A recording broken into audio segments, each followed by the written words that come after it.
Okay, what's up everybody?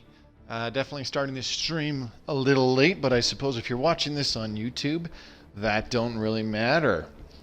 So tonight's stream is going to be a bit shorter, and it's going to just be empire build after empire build after empire build. I've had a couple lined up for a little bit here, and rather than sit on them and trickle these particular ones out fairly slowly, I figured, you know what, tonight let's just say screw it and show off these little empire build spotlights one right after the other. Obviously I'll release them a little more slowly on YouTube, probably going to put this one out tomorrow, which is Wednesday, and then, you know, the next one on the Thursday and the next one on the Friday. Maybe give you guys some new stuff to watch every day. But anyways, this empire I called Consumer Bads. So in this specific build later on, when I go into the quote-unquote normal kind of empire build with a more kind of not ridiculous empire build with the stupid names and all that, it's a plantoid species with plantoid looking ships. So if you don't have the plantoids pack for whatever reason, you decided not to buy the deluxe edition of Stellaris Console Edition, which I think you're freaking crazy if you did, then just pick whatever you want for the species appearance. Pick like a fungoid, molluscoid, or whatever, and then pick a ship type that matches that. So this empire, I dubbed it Consumer Bads. The species name is We Come Cheap, the plural is cheapies, and the adjective is cheapskate. Hi, we are an inexpensive second-hand value empire. And we'll get to why in just a minute. The ruler title is the Ploop, and the name is Hullabaloo. And their homeworld is called the Thrift Store. Their star name is the Budget Sun, and that largely covers it. Like I said, their name is Consumer Bads, and the adjective is a baddie. As you can see, ship appearance, plantoid ships, so just go with that. Now, the reason why they're called this is because this build it's really silly. It's about really low consumer goods use from your main primary species, as well as increasing their happiness by greatly reducing the cost of their consumer goods. You can actually really ramp up the happiness throughout your empire. So the traits that I went with: conservationist, lowers consumer goods cost by -20%. Communal increases overall happiness by 5%. And rapid breeders, growth speed plus 15%. One of the best traits to have. I said, screw it. We kind of want these guys, you want your planet building up fairly quickly with this species. And to counteract the -1 trait point being left over, deviance, governing ethics attraction, -15%. As I said in a previous video, this is actually a positive red trait to go with. So that's why I picked it. Much better pick than anything else. So let's move on over to the government and ethics. So the ethics are fanatic egalitarian, increases faction influence gain by plus 30%, but the big thing is consumer goods cost -20%, so a total of -40%. This requires you to have democratic government. You cannot pick anything else when you go with a fanatic egalitarian ethic. This also allows utopian living standards. You cannot have impoverished living standards, and you cannot have migration controls for species that have full citizenship within your empire. So namely your primary species and any species from allied states that you have a migration treaty with. If you give their species full citizen rights, then you cannot have migration controls, all of them. And not having anything in impoverished conditions largely just means that you cannot have anything living kind of like a slave, where they're like super duper poor, essentially is how it is. And the other ethic I went with is just materialist. Can use full AI rights policy. This reduces your robot maintenance cost and increases your research speed by an overall plus 5%. Some pretty decent bonuses there, allowing you to tech up a little bit faster than some other empires might. But the big one there is robot maintenance cost being reduced to kind of coincide with your reduction in consumer goods cost for your your organic primary species. And civic picks. First one, environmentalist. Consumer goods cost minus 20% throughout your empire on top of the fanatic egalitarian. So this makes it minus 40% to any species within your empire, not just your primary species. With your main starting species, it'll be minus 60% because of their, what's that trait called? Again, I already forgot. Conservationist. That's right. I can't believe I forgot it. And then the other civic pick, citizen pop happiness plus 5%. That's the effect of idealistic foundation.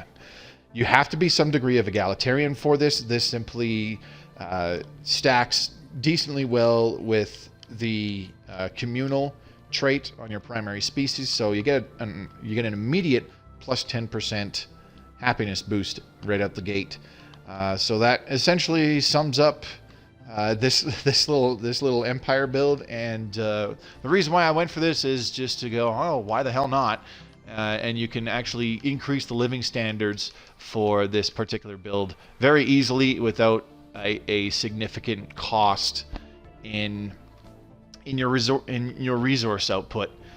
Due to things like high consumer goods, for example. As I said, the authority has to be a direct democracy. You cannot pick anything else when you are a fanatic egalitarian. You have to go with it. So let's go ahead and take a look at the save files that I made. Again, taking a look at the very start of the game at 0 years, at 20 years, and at 50 years. So I'm going to back out to the load game option. Let's go to consumer bads and start with low consumer goods, part 1, 0 years. So the very, very, very beginning of the game, we're going to take a look at how things are going. Excuse me, I'm going to have to be taking frequent sips of water tonight because I'm going to be babbling a lot. Yeah, I know, real exciting stuff, isn't it? Okay, so here is our main planet. We can see that our species have only 60% happiness for the most part. Their base is 50%, but with the communal trait plus the... What's that civic called? Whatever that civic was that boosted happiness again, another plus 5%. They're at a total of 60% overall happiness. It doesn't really have any effect yet, but you'll see that later on in the game. It will eventually stack up pretty nicely. Now the big thing that we want to look at here, check out the upkeep of our pops. They still require 1.0 units of consumer goods, which normally has a cost of 0.5 minerals every month. If we recall from earlier videos, a single unit of consumer goods equates to 0.5 minerals every month to maintain our pops. That's essentially the required amount of resources in order for them to, you know, live their lives, essentially. However, with conservationist, environmentalist, and being fanatic egalitarians, minus 60% reduction on our primary species, the mineral cost of our consumer goods is only 0.2, so reduced by 0.3 per pop. So it's already pretty bloody low, which is really cool. So keep that in mind.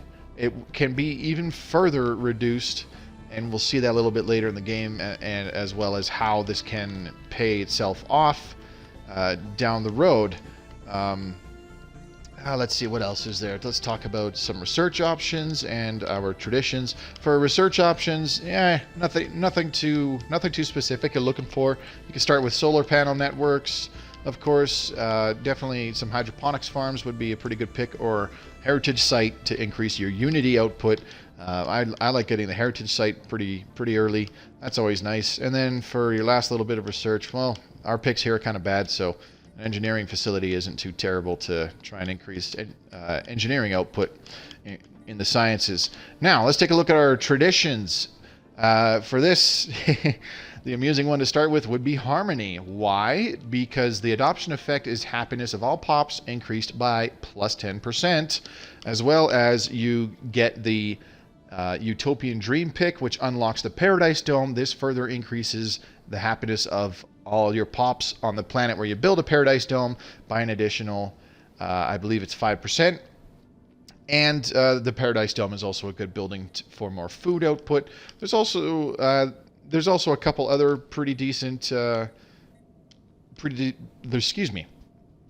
pretty decent upgrades in the Harmony tree, namely Bulwark of Harmony. Ship build speed increased by plus 33%, and ships get a fire rate bonus of plus 15% when they're in your borders when you are in a defensive war. So somebody declares war on you, and your ship build speed is increased, and your ships get a fire rate bonus within your territory. So decent picks throughout the Harmony tree, but the big thing is the finisher effect. Consumer goods used by our pops is reduced by another 15%. That's throughout the entire empire. So the 40% that you get throughout your empire because of your fanatic egalitarian ethic and that one civic pick for being environmentalists, this adds another minus 15%, for a total of minus 55% reduced consumer goods. That largely sums it up. Let's check our position in the galaxy just for funsies. And there we are in the northwest sector of the galaxy. I did a 600 star 2 spiral arm style of galaxies. Actually, no, this looks a little small. Maybe this is only a 400 star, but whatever, doesn't matter. So we're in our home system of the budget sun on our home planet of Thrift Store. This is the stage where obviously from here on out, you just want to do the basic stuff of send out your corvettes to start exploring, have your science ship survey your home system, and buy a second science ship, etc., etc., etc. Let's take a look at low consumer goods part 2. 20 years, we already have a second planet in this save file. So let's go ahead and take a look-see. I just checked my mic to make sure it was actually on. It would be very embarrassing if I found out that this whole time I've been yakking it was off. Anyways. So we have colonized a second planet already, and if we go ahead and take a look at the society tree, we have finished the Harmony tradition tree. So we've gotten all the bonuses of extra happiness and reduced consumer goods cost, reduced unrest, etc., etc. We can build a paradise dome. Let's go ahead and take a look at our home world of Thrift Store. So we've got a paradise dome built, adding an additional amount of happiness to the planet for a total of another 5%. So let's take a look at the happiness value of the pop that is on the Paradise Dome.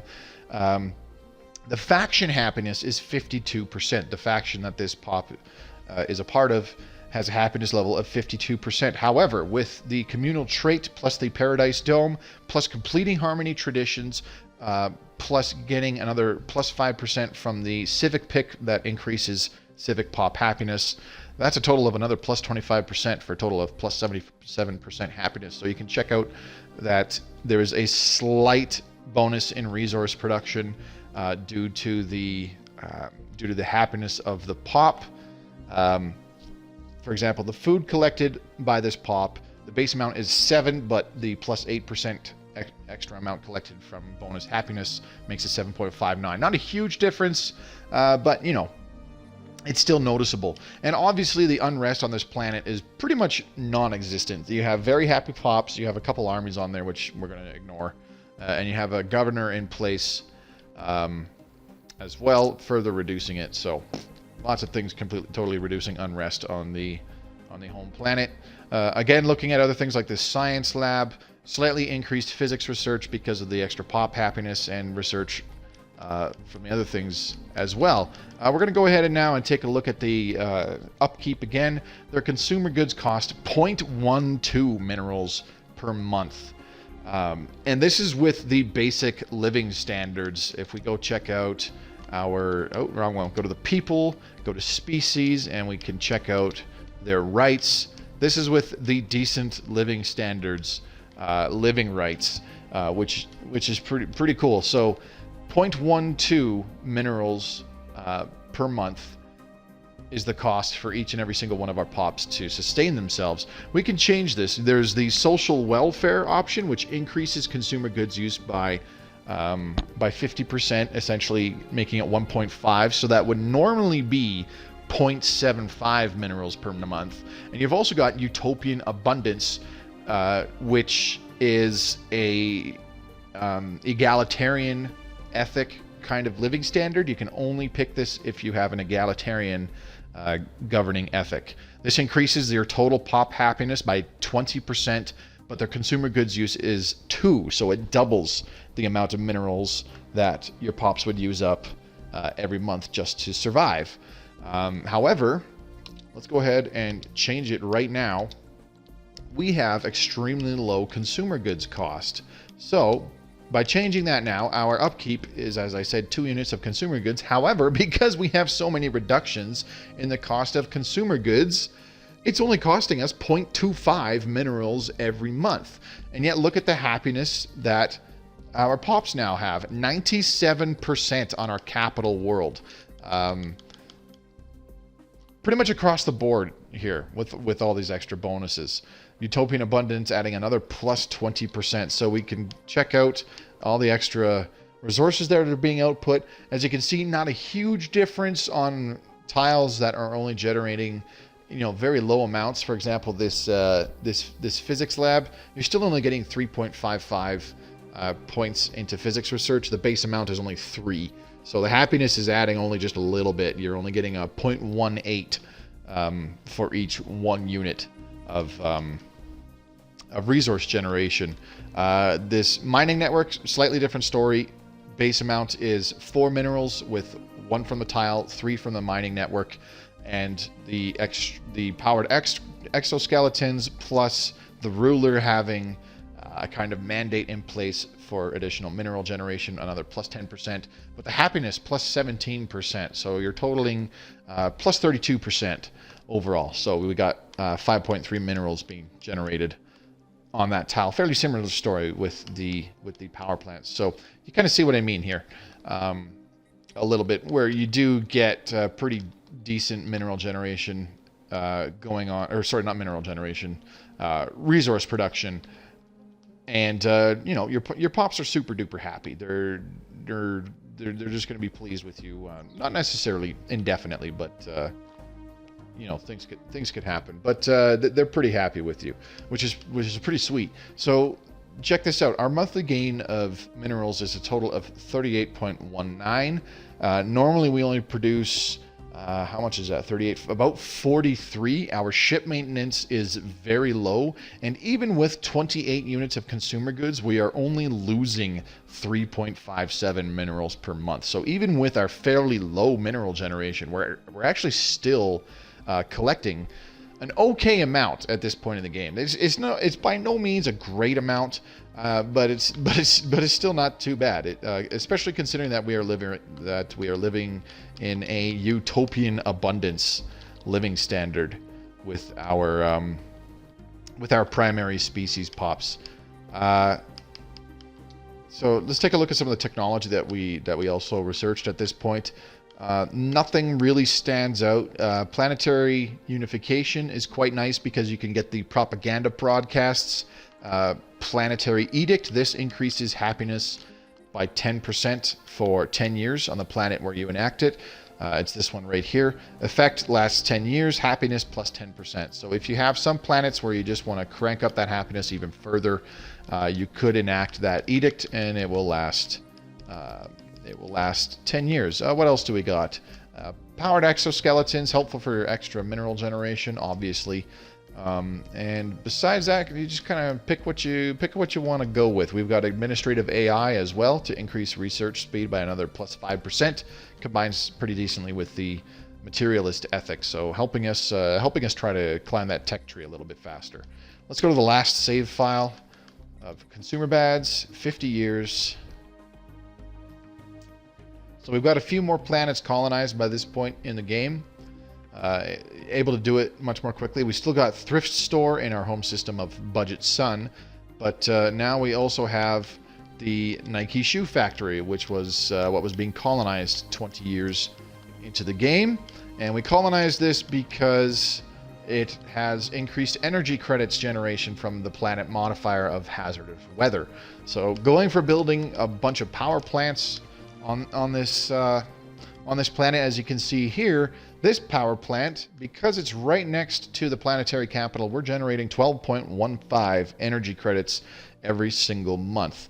The base amount is only 9 because there's 2 on the tile, there's 5 from our power plant 3, and there's 2 more from the adjacent planetary capital. However, with the hazardous weather modifier, as well as an energy grid building being constructed on the planet, plus an extra plus 5% from happiness, that increases plus 35%, adding 3.15 extra energy credits being generated every month. So the payouts for having high happiness they're not really paying themselves off until you're actually generating quite a decent amount of resources on a specific tile. For example, this mining network, which is only generating a base amount of 4 minerals every month, with 1 from the tile, 3 from the mining network, it's only adding 0.8 extra mineral generation, which is a big difference between the extra 3.15 being generated in energy credits on this tile. Better example would be this one here, I would think, with a mining network 3 generating 4 minerals, the adjacent mineral silo having it generate another 1, the adjacent planetary capital giving it another 2,